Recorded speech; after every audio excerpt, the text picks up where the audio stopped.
آیت نمبر 2 میں ارشاد خداوندی ہے خلق الانسان من علق، جس نے انسان کو خون کے لوتھڑے سے بنایا۔ خون کے لوتھڑے کی نسبت سے اس سورت کا نام سورہ علق رکھا گیا ہے۔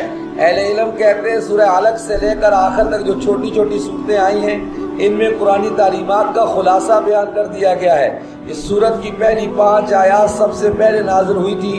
اس سورت میں 3 اہم مضامین بیان ہوئے ہیں۔ انسان کی تخلیق میں اللہ پاک کی حکمت، اس نے قرات اور کتابت کے ذریعے اس انسان کو تمام مخلوقات پر فضیلت دی ہے۔